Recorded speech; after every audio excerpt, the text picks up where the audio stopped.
People, it's the Carl Wood, and I don't like these long intro discussions or long form advertisements or personal updates because most people just wish they could skip them anyway. So I'm going to try to make it quick because some exciting stuff is happening for THC, and I want to try to pull all this shit together. You know what I'm saying? So let me just say real quick that you can obviously find me on Facebook and Twitter if you want to keep up with the show, recommend guests, ask questions for upcoming guests, or link me to interesting news in the conspiracy world that you'd like me to share with the group. I love doing all that. Also, if you just like to get the show, the YouTube channel is great. Subscribe to that. That's where new podcasts are always going to be. And if you just like the audio and you have a smartphone, I gotta say that the Stitcher app is probably the best podcast app I've seen, and I use it constantly. And they've reached out to me to discuss a partnership where I tell people to go to Stitcher.com/Higherside and download the app and set up an account. If you do that and you use the promo code Higherside, that's obviously pretty important. I get $1 for every person who does that, and it's not a big deal. They don't do a lot of spamming, and the app and account are both free, and it's actually really good. I literally do use it, or I wouldn't have even been involved in this. But if you make that account, I get $1. So why not, help yourself out with a good podcast aggregate on your phone and give me $1 also. My other huge focus right now is the conspiracy-themed t-shirt brand, Conspiratees at conspiratees.net. We're growing slowly, but now that we have the new design and a new printer, I'm super psyched because honestly, the quality is night and day. I'm super proud of the new design of UFOs building the pyramids. I think it looks badass. The quality is great. It's a really soft t-shirt, great water-based ink. It's not the plastic ink. I'm super happy about that. I've got a tagless label in that bitch. They're really nice, and it's finally really becoming a respectable quality brand that I really wanted, that boldly expresses alternative themes, and because really, to me, bold fashion shouldn't be about some chick showing her back or a guy in a pink shirt. It should really describe someone who has the strength to project their truth all day, straight from the chest, to everyone they meet, because as dumb as it sounds, I really do feel that way. So please go to conspiracies.net and look at what we got. The Squid of Power is an awesome shirt. I love the Riot Cops t-shirt. And now the UFOs building the pyramids is the third one. And we got more coming, and I'm super psyched about it. So please support that for Christ's sake. And so those are the ways you can kind of help me out. And we could unify this quasi-community and make the best of it. Thanks so much for paying attention to my bullshit. I really appreciate it. And where you can go back and listen to older podcasts, I have friends of mine on. I have local comics here in San Diego. Even a couple members of Jeff's Death Squad, Joe Diaz and Ari Shafir have been on the show. And I'm not saying comics will never be on it again, but I really am going hard with just trying to talk to authors and lecturers and researchers, because that's more interesting for me to listen to. There's a lot of comedy shows out there, a lot of comedy shows about weed out there, a lot of comedy shows where people just bullshit about nothing. So I'd rather be a show that's more in line with, say, Coast to Coast or Red Ice Radio or Project Camelot, things that I like. And I feel like those people have more to say, and it rings more true to me. And I'm going to stop wasting your time. So thanks, pimps. Here's the new podcast with another pimp and provocateur himself, Patrick Shannard.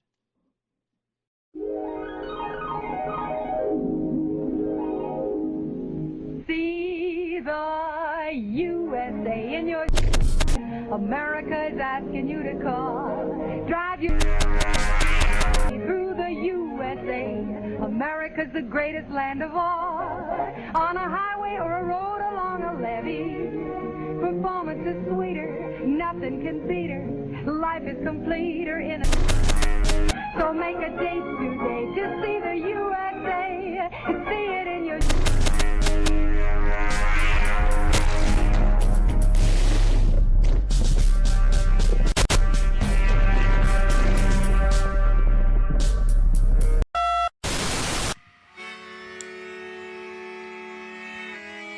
In the 1930s, President Franklin Delano Roosevelt addressed the nation Extinction through a series of radio broadcasts known as the Fireside Chats. His aim was to reassure the common man that our society would recover from its troubled times, but we're far from 1930, and I deal with a different kind of fire. For a new era of worldly frustration, we offer a fresh conversation. I'm Greg Carlwood, and these are the Higherside Chats. Hello, Higherside Chatters. Today we're going hard with Pat Shannard, a lifetime researcher in archaeology, lost civilizations, Atlantis, and alternatives to the conventional story of man's origin. You've heard him on Coast to Coast twice this year already, and his new book, Forgotten Worlds, just released on Amazon and forgotten-worlds.com. He keeps his pimp hand strong, and he's proud of it. Pat, my man, thanks for being here. Hey, how you doing? I'm doing well, man. Hey. So paint a picture for us. When did you start digging in the dirt, and what was it that caused you to veer away from the conventional ideas in the field? Well, basically, I've always been interested in archaeology and science and oceanography and astronomy and all that good stuff. But about 10 years ago, I was on the board of directors for the Central Gulf Coast Archaeological Society, and basically I was tired of it. You know, it was just a very boring and really a kind of a resentful type atmosphere to anything new or unconventional or unconservative. They're very, very conservative archaeologists. Sure. And I was working with a number of university professors on starting the New Archaeology Review, which was my magazine. And these guys, they were all for me as long as, as far as, having a platform that was consistent with their theories. But the minute I started to deviate from those ideas, when I started reading books like Graham Hancock's Underworld and Graham Hancock's Fingerprints of the Gods and the works of Robert Schoch and different people of that nature, if you will, I really started to draw their attention away from me, and they really started to resent me, and they didn't want to deal with me anymore. So I said, to hell with them, go to your universities, teach your bullshit, whatever you do, and I was willing to take the risk and go into something new, and I started to deviate from that. I really started to research more in depth the history of mankind, and I started to apply that to a theory that I had when I was growing up about the Terran race, which was the human race, united and strong and forever dedicated to space exploration, things that were inspired by my research into science fiction and things of that nature, some of the work of Arthur C. Clarke and G. Roddenberry and others of that nature, some of the great science fiction minds who, even though they were writing fiction, who really had the grasp of what our destiny in space was. And that was my main goal, was to proliferate that type of viewpoint.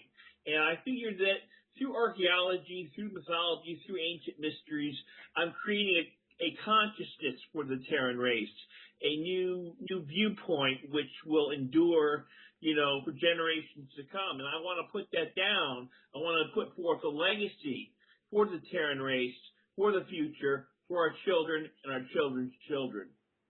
Right on. I've heard you mention the Terran race before. And I've heard you mention the Terran society that you were trying to start up. What is that? It's something to try to unify humanity? Yeah, the Terran nation. I believe that together we can do anything we choose to do, that we are united and strong if we are together. Together we are unstoppable. Divided we're worth nothing. And only through unity and common purpose and the unification of Terra and its people will we find true satisfaction with ourselves and our future. Okay, I mean, I agree, but how do you think you do that? Do you think you can do that in a capitalistic society? Well, it has nothing to do with capitalism. I mean, capitalism is compatible with that idea. But how do you get people to work together? Well, the thing is that you have to have a strong ideal, and that ideal must permeate through everything that you do. Very much like how religion in the Middle Ages transformed European society. Now, they did it for the wrong reasons, and it did it in a very negative format. I hear a that. very negative way. Obviously, witch burnings and massacres and everything that was indicative of the Middle Ages. Yeah, exactly. But if it was used in a positive manner, if there was a strength, a purpose that was infused into the masses, there would be a new consciousness, and this new consciousness would permeate throughout the whole world. And that's my goal, is to create a consciousness. And that's much better than trying to create a government that would then solely try to institute an authoritarian regime that would try to institute such a unity. That would not work. That would not, history has proven that those types of governments do not last. At the same time, we've been proven that a government gone awry with no sense of purpose, that doesn't work either. So we need a system in which capitalism, yeah, sure, it'll go fine with it. There should be no problem. All capitalism is an economic system. All it is a way to create production and to create goods and services. It's an economic system. That's all it is. It's not a way of life. It's not a religion. So it's definitely compatible with anything that I've put forth. I mean, that's fair, but some people say that well, some people say that certain countries are put against each other to via war or other means to stimulate economies, and if we could really bypass that, like, for example, I don't know if you've heard of the Venus Project or resource-based economy, but those are economic structures as well, but they seem to fit in better with a unified humanity. Yeah, they seem to put that idea forward more. I don't know if you like, what is I don't want to discount any form of free enterprise, because that's very dear to a lot of people. And if you come forth, you gotta understand this way. If I came down forth tomorrow and got up there in front of a bunch of people and said, I'm gonna put a new economic system, and I'm gonna get rid of the free enterprise system forever. Oh, people would, their brains would fall. Tons of people coming down on you, and they're gonna say, oh, he's a communist, he's a socialist, he's an Obama lover, whatever they want to call me. Right. So, it's not going to work that way. You have to be middle ground when you deal with things which are very true to people. That's why you have to accommodate certain things which you don't really want to accommodate, but if you're going to compromise, you have to be diplomatic about it, and you have to compromise in a way that will bring in people and not alienate them. You kind of see what I'm saying? Yeah, I gotcha. That's fair. When it comes to these ancient stories, these ancient, I guess they'd be inconsistencies from what conventional history tells us. In the conspiracy world, you got a widely accepted belief that there is a group of people, a small group of people, that knows the true history and has systematically stamped out other groups' historical records and writings so they could kind of rewrite history to best suit their biggest brainwashing program at the time, which you mentioned was Christianity. But from your research, do you see any evidence that, these new discoveries that contradict traditional models are out there? And do you think that the resistance to accept that is part of that conditioning? Or do you think it's just, people are just afraid of change? Do you think it's that simple, or is it more? It is that simple. I mean, it is?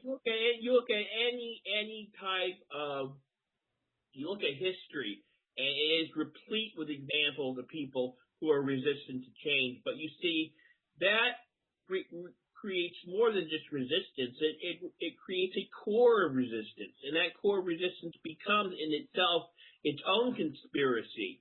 And because of that, it begins to develop tentacles.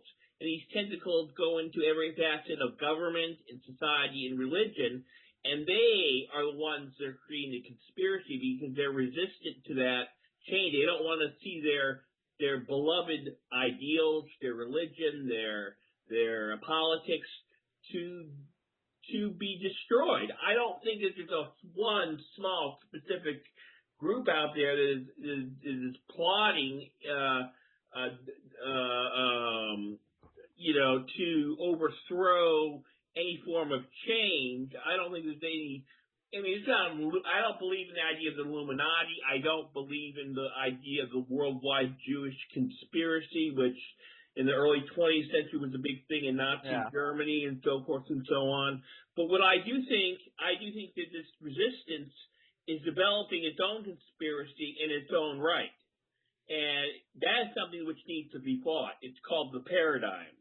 And this paradigm must be eliminated at whatever cost, because it is destroying a possible future which could really change and alter the destiny of mankind. And they're just totally undermining that possibility through their resistance to this new truth that's arising with many people all around the world, this new awareness and this new desire to see change put forth. Well, that's where it gets difficult to know exactly who and what to believe, because we know that the government has lied to us. And we know, so that's an automatic. So then you get, like, in terms of, human history, let's say, they think it's only so many thousand years old, and then you got other people who say they see water erosion marks on the Sphinx, and then they see underground ruins, or not underground, well, underground too, but underwater ruins, like the Graham Hancock book. And it leads I believe all that. How deep does it go? Because then you got people like Andy Bisagio, who's going around giving lectures saying that he's involved in jump room programs to Mars, and it's like, you can't believe the government, but it opens it up. The Pandora's box is open to all these things, and I'm hoping you can help me cut through some of that, at least in terms of human history. As far as what you would consider unusual claims that challenge the paradigm, and then really insane ideas like Bigfoot is living in the White House.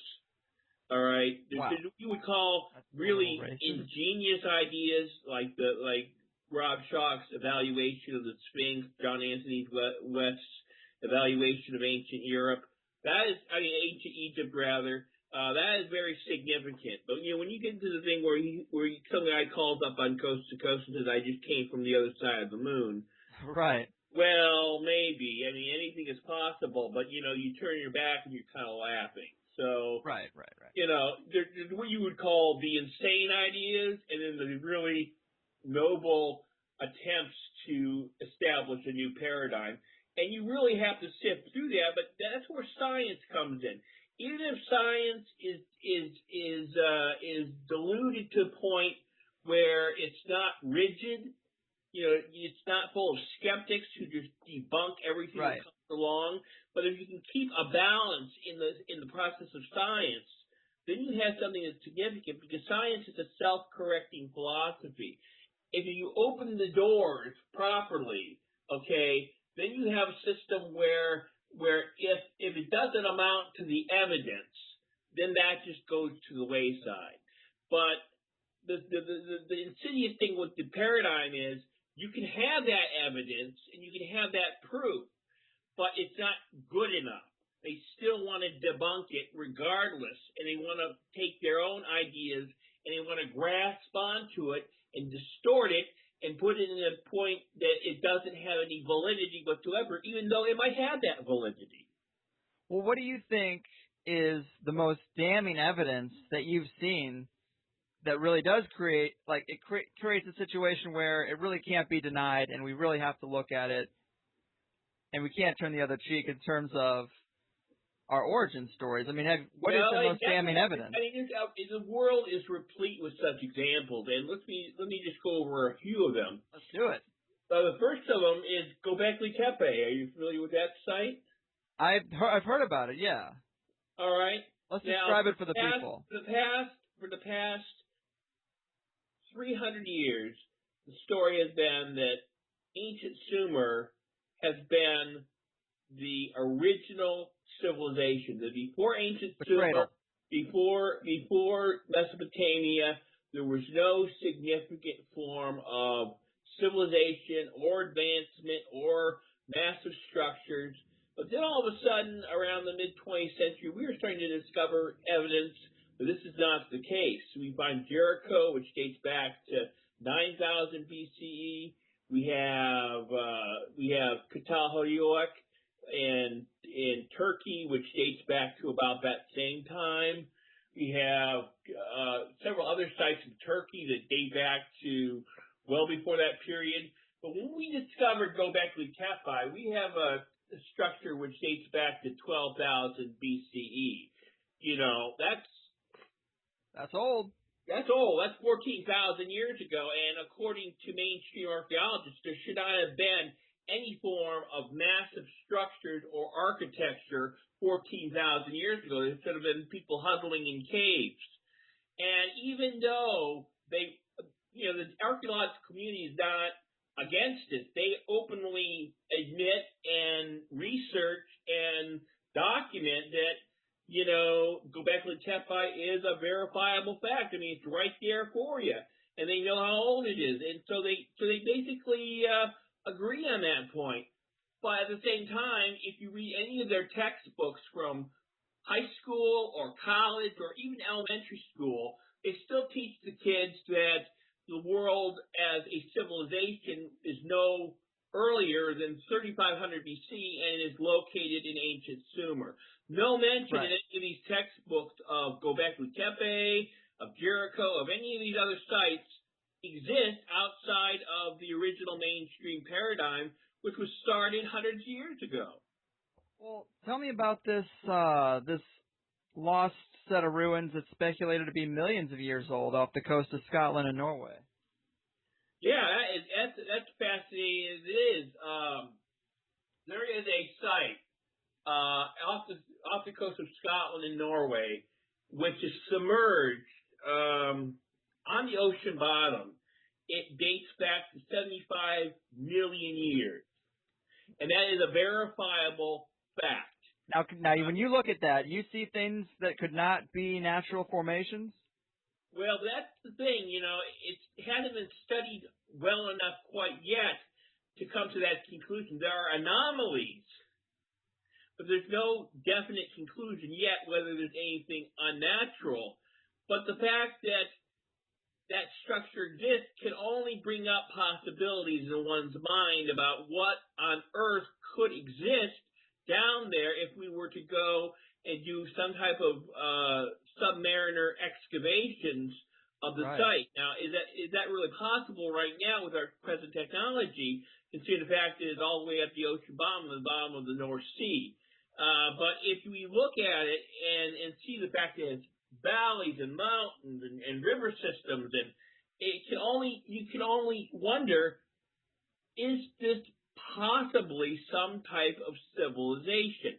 Now, you have to look at it from Kramer's perspective, Michael Kramer's perspective, who he always says that, humanity is more than just a couple million years old. Its existence and its civilization goes back, several million years. Now, if that's the case, then it makes it possible, if in fact what he's saying is possible or true, that this structure could have once contained a human civilization. Sure. Now, what makes him say that it's millions of years old? Well, he didn't say the site was millions of years old. He says humanity's millions of years old. Well, right. But what makes him think that? He says that because he believes, from examining such sources as the Sanskrit writings of India, from evidence that he finds in the fossil record of anatomical modern humans dating back to 60 million BC or even greater, that there's much physical evidence in the archaeological record to assume that. Now, these are anomalies, but nevertheless they have been confirmed. And if you read his book, Forbidden Archaeology, it says it right there that, in fact, you read, it's a brilliant book, and it's filled with page after page after page of lists and cataloging of anomalies of ancient prehistoric remains of humans that date back more so than they were supposed to have existed originally, which is around the 5 million BCE mark. Mm-hmm. It goes back 65 million years, 600 million years, even greater. Well, let's talk about the methods. I mean, carbon-14 dating is the only thing I've ever heard about as far as things that, and water erosion. That's another method of determining age. But how reliable is carbon-14 dating? I've heard that it's not quite as reliable as people once thought it was. Well, that is an idea propagated by the Christian creationists who are unsatisfied with the conclusions put forth by evolutionists. Yeah, God planted fossils to fuck with us. Yeah. Yeah, so basically... So there's no one credible that thinks that carbon-14 dating isn't reliable. That's pretty much... It's pretty much standard that that's the method that's trusted. Yeah, exactly. Gotcha. So... Is it carbon dating that is dating some of these things so far back? It's based on carbon-14 dating and sedimentation layers that was used to determine the age of these ancient anatomical modern humans that dated back 65 million years. And that's dinosaur time. Exactly, and that's what's amazing about it. So how is conventional science able to deny this? I'm a believer in the antiquity of the human race. At the same time, I'm not so much into Kramer's idea of pure energy devolving into base matter and its spiritual aspect and the New Age stuff aspect and all that. I definitely believe in a sense of an evolution of the human race. I just think it goes back much farther than we originally thought. So how is conventional science able to deny the dating on some of these structures? They don't even approach it. It's off the table. They just turn a blind eye. They don't even want to know. I mean, there's plenty of sites in Peru also, not necessarily date-wise, but just structurally they're so intense, they would be hard to build for people of that age. You got the Machu Picchu, is that Machu Picchu? The ancient aliens talk about it all the time. Yeah, I think they're calling Pamapuku, I think it's called. It's in right next to Tiwanaku. Yeah, I think one of them has. I always get that name mixed up, Pamapuku or Pumapuku or. Yeah. Yeah, what the hell? That place, the thing in Peru.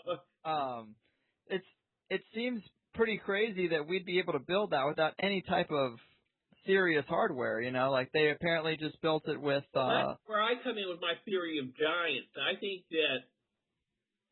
the myths that we have grown up on about giants and gods, I don't believe they're misconstrued extraterrestrial encounters at all.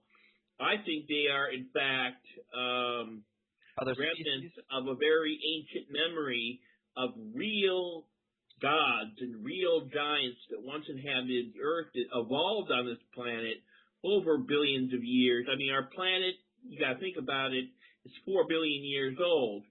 In that time, there's plenty of time for a advanced race to evolve. Why just because this is all we know so far about human evolution, why does that preclude any other possibilities? And even right now, as I'm saying this, it's just a possibility, and I've taken that possibility and I've speculated on it. Right. But I admit it's mere speculation at this point. There's not a whole lot of proof other than the mythological preponderance of the fact that we have so much about that in our ancient mythology that it must mean something beyond just people sitting down and making up stories. Right. Well, now I did see a giant skeleton that was going around on the internet, pictures of it from Peru, or dig in Peru, I believe. But then I heard that was considered a hoax. Here we go back to our conspiracy theory. All right. I think it's where I feel at home. Okay, great.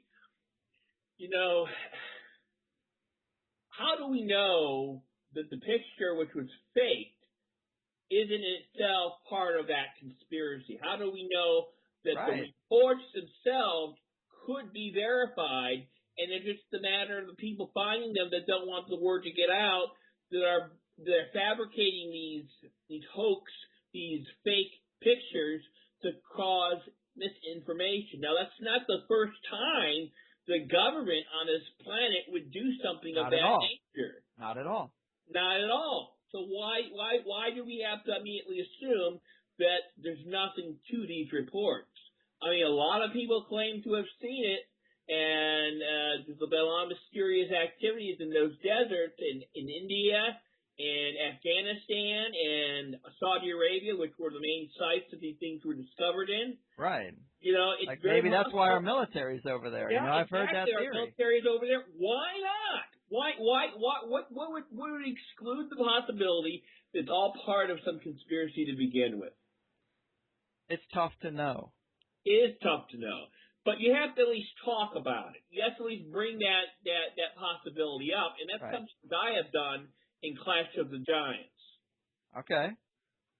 Which is my next book that's coming after Forgotten Worlds. The one after that is Wrath of the Dragons, which is a book which looks at the legends and the myths of dragons. And They are everywhere, and like almost every ancient culture, and we're told these cultures didn't communicate. As some sort of dragon myth. They've shadowed the dreams of everybody from Scandinavia to India to China and into the New World. So, you know... now, is that a dinosaur? Is that the manifestation of... well, I personally think it is something else. Okay. I think it's what are something your views? to a dragon than it is to a dinosaur. Well, are we talking, you know, just like, are we talking fire-breathing dragons? Are we talking flying dragons? Exactly. Pterodactyls that breathe fire? Well, what makes you think that dragons are real, outside of the idea that they weren't all these myths, with it, which is a huge mystery in itself? But is there any evidence to support the idea that we lived at a time of dragons? Well, the historical references, I mean, there is numerous historical references all through the ancient accounts, all the way from Herodotus to Marco Polo to, I mean, the historical references are replete. And then you have in medieval Europe, numerous historical accounts of dragons being seen throughout there. Now, I basically think that dragons are not really dinosaurs. They're not part of the traditional dinosaur species. I think they're related to dinosaurs, and I think they're a separate species, a separate line. Now, there were a group of dragon-like creatures that existed prior to the emergence of dinosaurs in the age before that, which is I believe it was the Triassic, prior to the Triassic period, the Triassic epoch of prehistory. And there was a mass extinction which wiped out most of these large reptiles. Now, the interesting thing is that I think that these creatures, these dragons, survived that period and survived the mass extinction of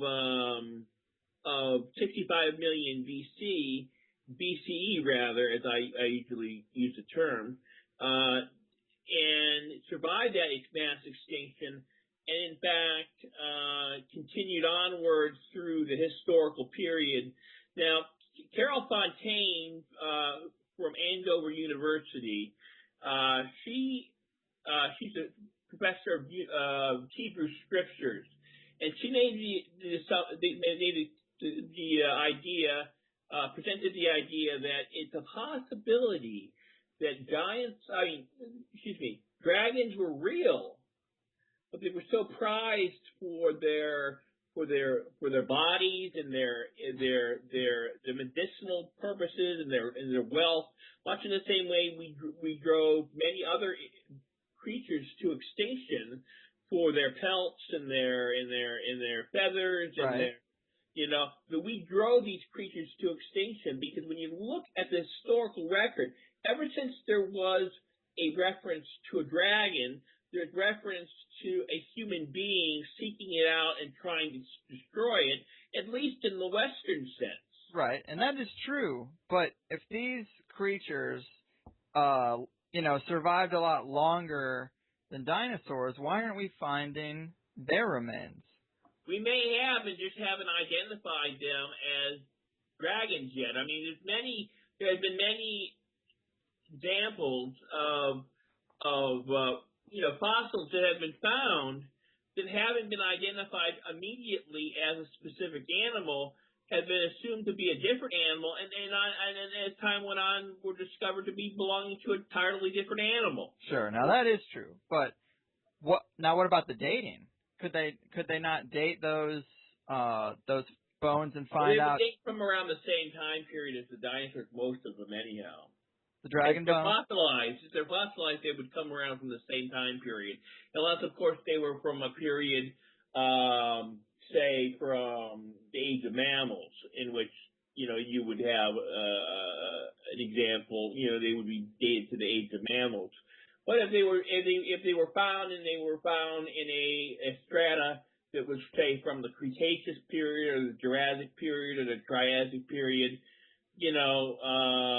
there would be no telling or no differentiation from them and some other species of dinosaur. Okay. Now, have we ever found human remains that old? Yes, we have. We have. We have.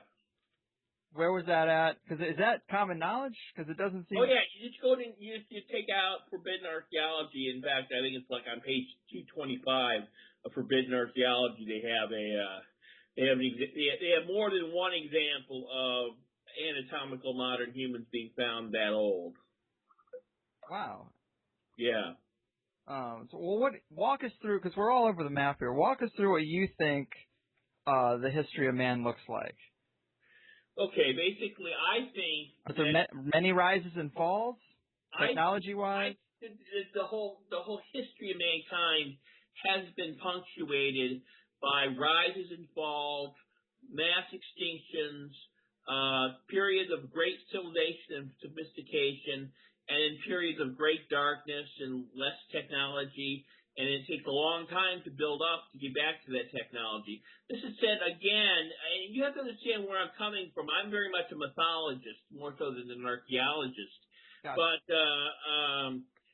there is examples in the Kali Yugas of ancient India, in the popular Mayan calendar, in which the end of the world was to happen at the end of this year.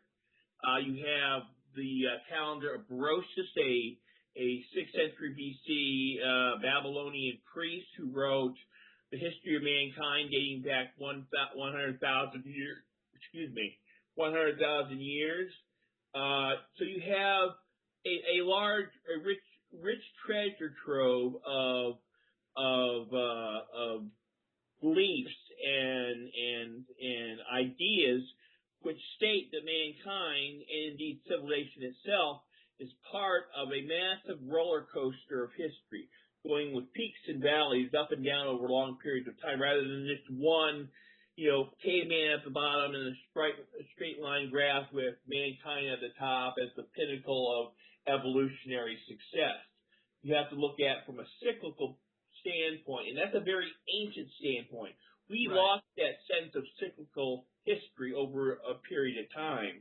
And that's basically how I think the whole breadth of human history is structured on a cyclical level. Right. I mean, I kind of put that in the same category as people who thought the Earth was the center of the universe and this and that. It's also the same thought that we are the first and only rise of man. It's kind of the same thing. So I totally understand, totally accept that there could have been many other rises and falls.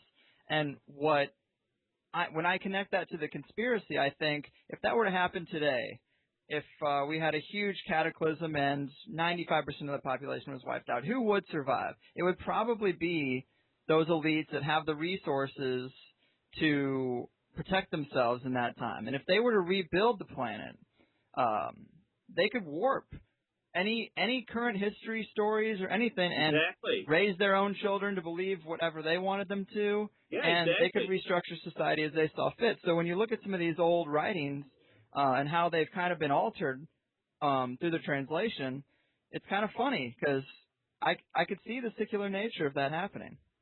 Well, it's not only that. I mean, we know it already from right out of the mouth of the babes, so to speak, out of the mouth of the mainstream archaeologists, the mainstream anthropologists. We already know from their perspective that this has already happened and has been recorded in our genetics. about 100,000 years ago, there was a cataclysm on Earth that wiped out nearly every human being on the planet, save about 100 to 50 people. Wow. Now, the way we know this is it's what's called a bottleneck. And to explain this,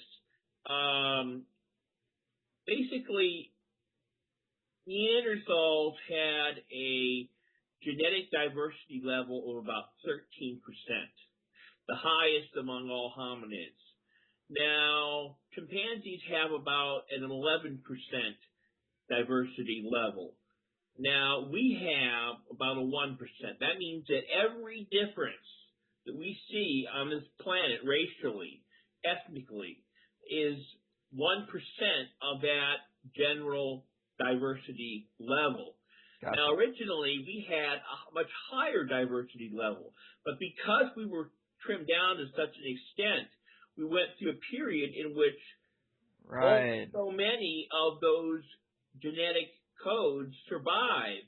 Right. So at the end, we only had a much smaller amount of diversity, and that decrease in diversity is a lasting testament to the fact that there was a great cataclysm that just about wiped out the whole human race, and then we started again about 100,000 years ago. Right on. Yeah. Think about how great a diversity. If you think of all the genetic differences are in 1% now, I mean, think about 13%. You know, you could be talking about giants then.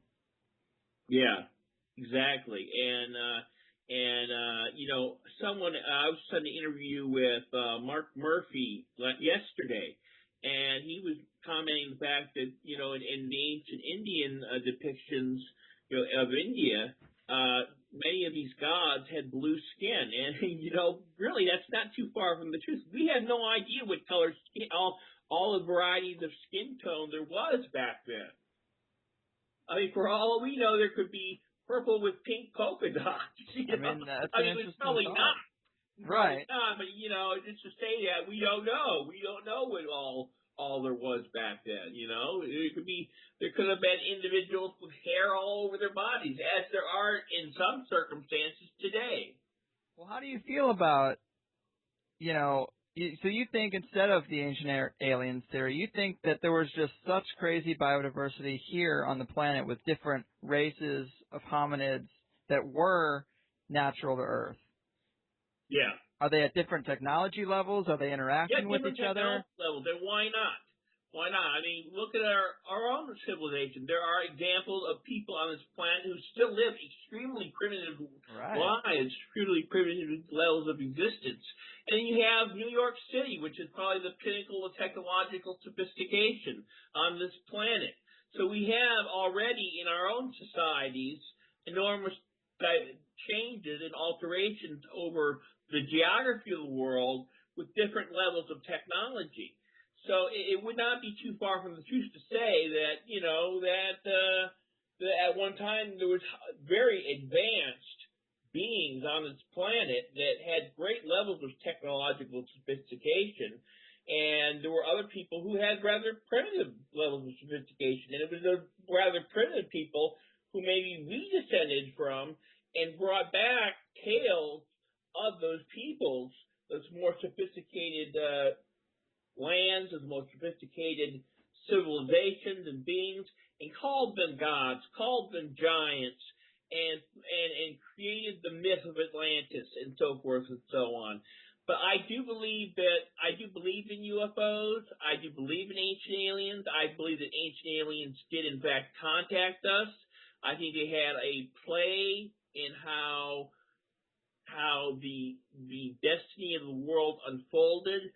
But I don't believe they were coming to this planet and imbuing our civilization with civilization. I don't believe that they gave us technology. I think there was already plenty of technology already on this planet when they arrived. They just merely interacted with the existing hierarchy that already existed on this planet.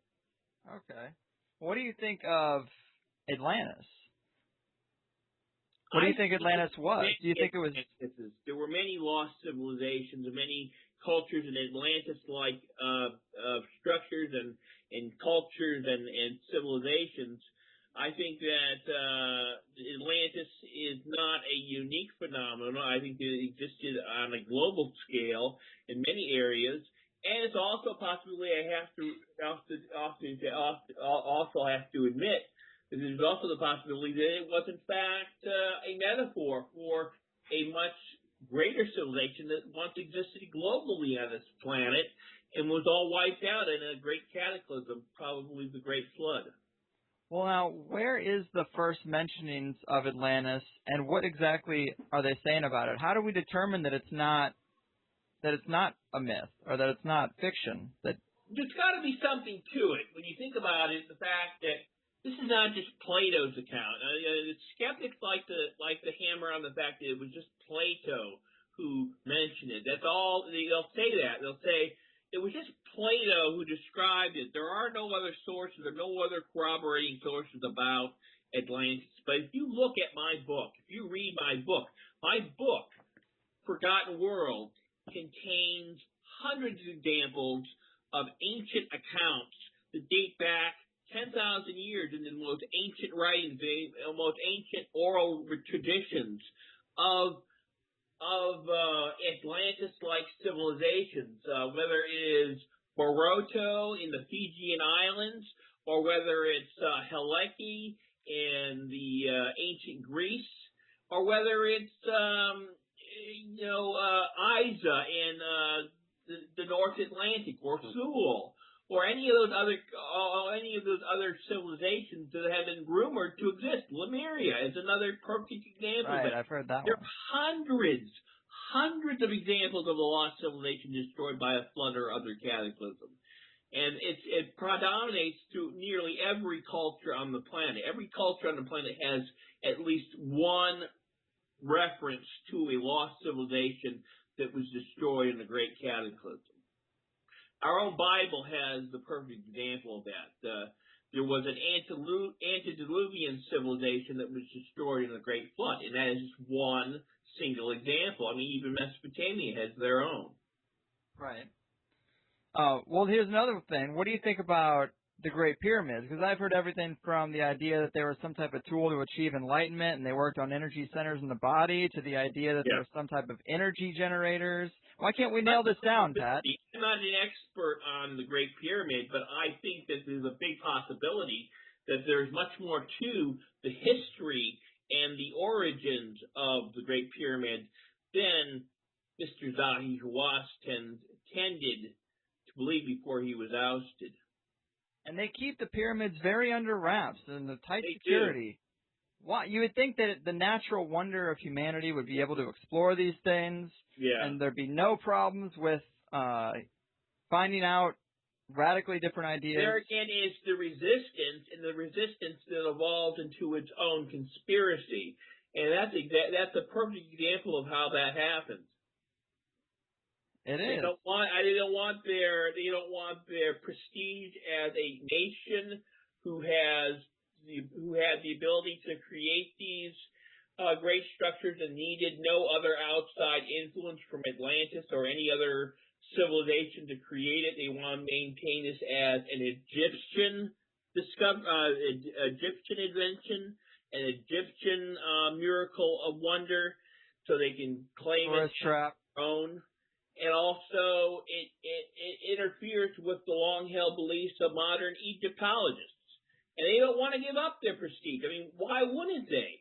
I mean, if someone came to you and said, if I came to you and said, the higher side is full of shit. I'd say you're probably right most of the time. I had some skeptical debunking of your show. Wouldn't you not have resistance to that? And that's what they're having to people like John Anthony West, who I think is a hero, fight against the paradigm, and Robert Schoch, my good friend, who wrote a foreword to my book, Forgotten Worlds, who is a hero, who is a martyr, who is the most, I think, the most daring of modern academics, who can teeter on a level between modern academia and this new alternative way of thinking. Well, isn't it funny that this new alternative way of thinking, this Terran race idea, coincides with the idea of a resource-based economy, and it's all kind of coming together this year. I've heard more about it this year than any other year previously. I know my sample size is small at 27, but I do feel like it's kind of interesting that we're facing almost, it seems like we're on the brink of a breakdown of our current structure, and at the same time you're seeing a lot of people come together with new ideas, and a lot of those ideas involve working as a global society. Yeah, and I don't know if it's 2012 itself, the date that is imbuing us with this new sense of change. I think that more or less it's in the back of our mind. We were thinking about the date, right. And the date it signifies a chicken or egg thing. Yeah, and I think we're just in our own minds, we're reflecting on that, and we're doing it almost automatically without us even realizing what we're doing. And manifesting that destiny. It's kind of interesting, yeah, because you look at it and you think, man, if this was to end, you know, what could we have done better? And then you start thinking, man, we should really fix some of this shit. Exactly. Exactly. You're exactly right. So, yeah, it's an interesting thing. Now tell me about this Mexico trip you got coming up in 2013, because that seems pretty interesting.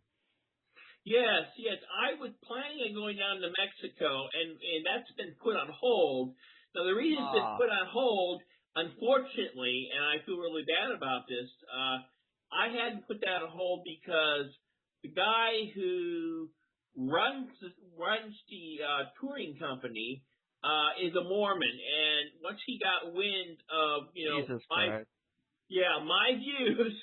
views on the way I believe, you know, he doesn't want to deal with me, basically. So, you know, that's how that fucking ass, you know. Yeah, I mean, I was looking at that trip. I was thinking about that trip.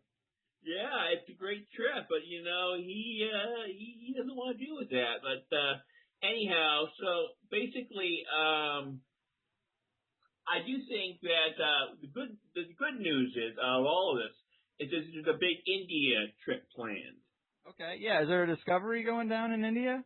We are actually, my friend Akshay and I, who is a native of India, we're going to go down there, and we're going to spend 2 months just traveling around India, documenting all the ancient sites, all the culture, and when that's done, those tapes are going to provide the promotional material as we're then going to make into a small documentary, a series of short documentaries that we're going to put on YouTube. Nice. And out of these productions, we're going to have a touring company. Oh, that's nice. See, now you can bypass that Mormon and just start your own. Exactly, and that's what we're going to do. And once we get that thing going with the Indian side of it, we're going to go back to Mesoamerica, and we're going to go back to Peru, and we're going to have our own tours there as well. Now, that's what I would like to do, because you can go to these sites. I'd really like to go to Peru, but then I think about if I were to go there, I would probably be getting a conventional tour, and it really wouldn't be as interesting. Do that? No, nobody. So I think that's a great idea. You got to start a touring company that focuses on the alternative side to all these stories. Yeah. And these crazy sites, and pointing out what about these sites is so insane. You know, that's what I'd like to see. I don't want to hear a tour guide just be like, oh yeah, that's kind of a mystery. We don't really know much about it. You know, I'd like, now if you could get Graham Hancock in on that, teaching a tour. With a unique perspective on the whole thing. I understand. Right. Now, you mentioned alien interaction, and I've heard you talk about crop circles before. Do you think that aliens are interacting with us in some capacity today? I have no doubt that aliens are interacting with us on some capacity today. I think the evidence is overwhelming, and I think damn sure that the governments are concealing much about it. See, here we go again with the concealing. Yeah. You know, do you think, here's bring me back to the pyramids, but do you think that there's a group of people above those that are, you know, keeping things traditional and keeping that heightened security on the pyramids, keeping the lid on discoveries? Yes, definitely. You think there's a group of people above them who know what they really were? I think it's the government of India, and I'm sure that there's even smaller enclave above the government that is somehow influencing their decisions. Now, I don't really necessarily mean one of those Illuminati-type conspiracies, but I do think that there is some small group or some special interest group that's ultimately influencing what they're doing. Now, what do you think their motive is? Is their motive to just keep things as they are? I think that what they're trying to do, Greg, is that I think what they're trying to do is keep it very Egyptian. I think it's a matter of national pride. I also think it's a matter of Egyptologist pride. I don't think they want to ever give up their monopoly, their right to determine history. And I think that's a natural human impulse to want to preserve their side of it. I mean, you just look at the religions throughout history. It's been a nature they want to preserve their view, and any other view, damn be it. Fair. Do you think they've made discoveries inside the pyramids that they're hiding, or do you think they're just... I have no doubt. I would not be surprised if they found many things which the Hall of Records? Yeah, well, maybe they found it and kind of had an idea of where it was leading to, and they said, we're just not going to touch this. We're not going down that road. Yeah. I think that in many cases that's the situation. They don't want to know themselves about the destiny of mankind and the history of mankind and the whole Terran race theory, which is now emerging. I think not necessarily with me, but with the whole community of the Earth. Like you now, said. why Terran? What's Terran? Why Terran race? Okay, well, Terra is the goddess is the ancient goddess of the Earth, Terra, and for a long period of time, Terra was a reference to the Earth. Okay. Now, in the 20th century, many of the existing visionary writers, and some of them were science fiction writers, began using the term Terran simply to describe it was a word which meant earthling in their literature. But I took it as almost a racial identification, a racial idea, an idea that we have a nationalism at hand which is not related to a nation state. We have a racialism which is not related to any specific ethnic group or race, but a racialism of the planet and a racialism of the entire species, a feeling that we are one people and that we need to create a state which will embrace all people of Terran blood. Okay. And only by doing that will we ever have the moral justification to go forth and accomplish our destiny, which is to go back to space. And basically, space is the promised land, and we are the chosen people, not the Jews, but the human race is the chosen people. I hear you. I mean, do you think there's extraterrestrials that are trying to help us realize that? I mean, I'm not saying anything against the Jews personally, but what I'm just saying is that they may be the chosen people, but we're the greater chosen people. Gotcha. The human race is the greater chosen people. There might be some Jews in there. A destiny greater than ourselves to fulfill this fate in space. Gotcha. Do you think there are extraterrestrials that are they trying to nudge us along to teach us this? I think that through crop circles or through other means, or I don't think it's through crop circles. I think crop circles are probably some type of identification of that alien intelligence. But I think that like a cattle prod. Yeah, like a cattle prod. But I think that you have examples of are being monitored by extraterrestrials. Perhaps they see the potential in us and want us to continue on that great cosmic path, which I think was put forth by the Creator a very long time ago. I've seen some really interesting stuff on crop circles, and I love the idea of crop circles being real, but just recently, I don't know if you saw this, it really didn't make much of a splash in the conspiracy sense, but it was a guy who, with snowshoes, made all these super intricate crop circles. The thing about that is there are very true examples of faked crop circles, and they're very prevalent throughout the whole example of crop circles. But the interesting thing is that there are many more examples of inexplicable and unexplained crop circles. What makes them unexplained? Well, some of the more intricate crop circles, and in fact, there's certain areas where the wheat seems to be burned or cindered, and that there are examples of odd things going out inside the crop circles themselves, like cell phones are not working, and Weird radiation anomalies, and odd feelings, and people having erections when they walk into the Whoa. crop circle. Yeah, so there's definitely something strange going on there, which hints that they're real. I can't really say for certain because I would rather let an expert who has studied this more so and more in depth than myself say that.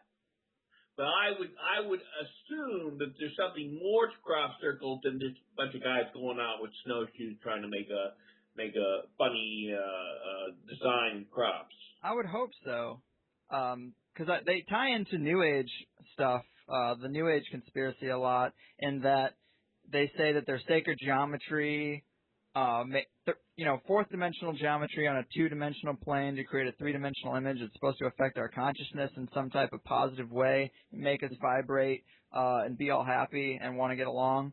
That's what a lot of the New Age people kind of push out, and it's a good idea. It sounds cool, but I don't necessarily see how it would work. But I like the idea that there's an alien race out there trying to nudge us in the right direction, because I really do think we're stuck. Yeah, that's why we have to get off this planet. We're only going to achieve our full potential once we're a multiplanetary, multistellar species. And that should be our primary objective right now. People often say, oh, we can't do that. We're just going to trash the galaxy and make problems, and we're just going to make all the problems in space that we make on Earth. That's why before we do this, we need to be damn sure that we're going to make change on this planet. Once we make that change, then we will have the moral justification to go forward and pursue our destiny. But Amen. It is our destiny, and we must fulfill it. Now, I got one more question for you, because we're coming up on the hour, but you've seen the work that Richard Hoagland's done on the moon, not the moon, well, the moon too, Mars. But mainly Mars. The face on Mars, Sidonia, the pyramid shapes on Mars. What do you think about that? I think it's a fascinating possibility, and I'd love to research it more, maybe make a book out of it. Is that coming after the Dragons? It could be. Is that how we got here? On Dragonback? Yeah. Write that book. It's our Dragonheart. Right. Dragonheart, yeah. We'll have Sean Connery speaking for us as well. Well, Pat, I'm psyched that we got to do this. You're working on the Dragon book now. Are there any conferences coming up or anything interesting? Yeah. We're going to have a conference at the International Conference on Ancient America on September 21st to the 23rd in Marquette, Michigan. And I'll be there and I'll be speaking. Nice. Where, of course, your website would be a great place for people to get information on what you're working on. You also have a newsletter out. You still doing that? Yeah, we're putting together a new newsletter, godsandaliensmagazine.com. We're going to have a newsletter for that, and we're also going to have another newsletter for patshannard.com, which we're trying to redo the site right now as it exists. Forgotten-worlds.com is probably going to continue now for the rest of the remainder of the year, and then we're probably going to put all that information onto the new site we're developing and just discontinue forgotten-worlds.com. It's kind of running its course. All right. Well, thanks again, Pat. Definitely everybody buy my book. It's coming out this week. And I recommend everyone to read that because it is a embodiment of my views and my ideas. So definitely buy it, and it'll be available on bookstores as well as on Amazon.com. Just go there, type in Patrick Shannard. You'll find all my books online on Amazon.com for purchase. You heard him, folks. That was Pat Shannard. Thank you, sir. The body and the brain are are constantly at war. The penis mocks the soul for not fucking around more. All I wanna do is fuck, says the gong. Fuck pretty girls, fuck pretty girls. I wanna fuck every pretty girl in the world. See that pretty girl over there? I wanna fuck her too, yeah. That pretty girl is 16 and she has a boyfriend. I don't care.